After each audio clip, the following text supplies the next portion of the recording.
ಇವತ್ತು ನಮಗೆ ಬಹಳ ಸಂತೋಷದಿಂದ ಒಂದು ದಿನ ಆಗಿದೆ.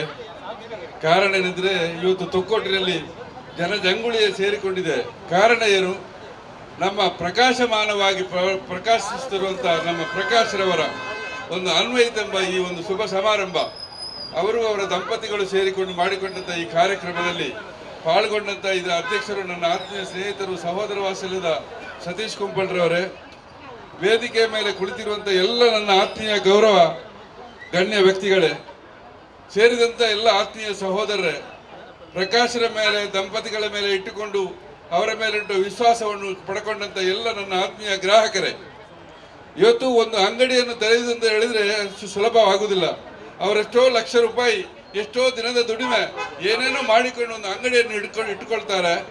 ಆ ಇಟ್ಟುಕೊಂಡ ನಂತರ ಅದನ್ನು ಪೋಷಣೆ ಮಾಡುವಂಥ ಆ ಒಂದು ಯಾರಿಂದ ಆಗಬೇಕಂದ್ರೆ ನಾವು ಗ್ರಾಹಕರ ಪೋಷಣೆಯಿಂದಾಗಿ ಆ ಮಾಲಕರು ಅವರು ಅಭಿವೃದ್ಧಿ ಆಗ್ತಾರೆ. ಇದನ್ನು ನಾವು ತಿಳ್ಕೊಳ್ಬೇಕು. ಈ ತೊಕ್ಕೋಟು ಪರಿಸರಕ್ಕೆ ಇವರು ಬಂದು ಸುಮಾರು ವರ್ಷ ಆಗಿರ್ಬೋದು. ಅವರು ಏನು, ಅವರ ಗುಣಗಾನ ಏನು, ಅವರ ನಡೆನುಡಿ ಏನು, ಆಚಾರ ವಿಚಾರ ಏನು, ಅವರನ್ನೆಲ್ಲ ನೀವು ತುಂಬ ಬಲ್ಲವರಾಗಿದ್ದೀರಿ. ಆದ್ದರಿಂದ ಇನ್ನು ಮುಂದಕ್ಕೆ ಈ ಅಂಗಡಿಯು ನಮ್ಮದೇ ಎಂಬ ಭಾವನೆ ನಮ್ಮೆಲ್ಲರಿಗೂ ಬರಬೇಕು ಎಂಬುದನ್ನು ಈ ಸಂದರ್ಭದಲ್ಲಿ ಹೇಳ್ತಾ ಇದ್ದೇನೆ. ಮತ್ತು ಇನ್ನು ಅವರ ಕೆಲವು ಹಿಂದಿನಿಂದ ನಡೆದು ಬಂದಂಥ ದಾರಿಯನ್ನು ಕೇಳಿಕೊಂಡೆ ನಾನು. ದೇವರು ಅವರಿಗೆ ಆಯುರಾರೋಗ್ಯ ಕೊಡಲಿ. ನಾನು ಒಂದು ದೇವರು ಕೊಟ್ಟಂತ ಅವರಿಗೆ ಅವಕಾಶ ಒಂದು ಪದ್ಯದ ಮೂಲಕ ಅದನ್ನು ಮುಗಿಸ್ತೇನೆ.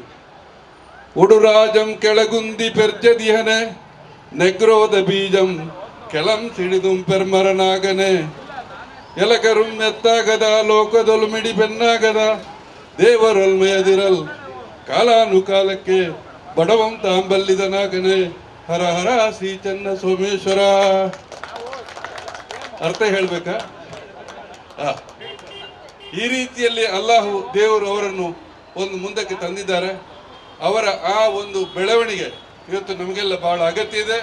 ಈಗ ಖಾದರ್ ಅವರು ಹೇಳಿದರು, ಮತ್ತು ನಮ್ಮ ಶ್ರೀನಿವಾಸರವರು ಹೇಳಿದರು, ಒಳ್ಳೆಯ ರೀತಿಯಲ್ಲಿ ಶುಭ ಹಾರೈಸಿದ್ದಾರೆ. ಮುಂದಿನ ದಿನಗಳಲ್ಲಿ ನಾವೆಲ್ಲ ಕಾಯ್ತಾ ಇರ್ತೇವೆ. ಇನ್ನು 3ನೇ ಮಳಿಗೆಯನ್ನು ನಾವು ನೋಡಲಿಕ್ಕೆ ಆಸೆ ಪಡ್ತಾ ಇದ್ದೇವೆ. ಪ್ರಕಾಶ್ರವರೇ, ನಿಮಗೆ ಖಂಡಿತ ಅದು ಆಗ್ತದೆ ಎಂಬುದನ್ನು ಹೇಳ್ತಾ ಅವಕಾಶಕ್ಕಾಗಿ ಹೊಂದಿಸ್ತಾ ನನ್ನ ಮಾತುಗಳನ್ನು ಜೈ ಹಿಂದ್, ಜೈ ಕರ್ನಾಟಕ.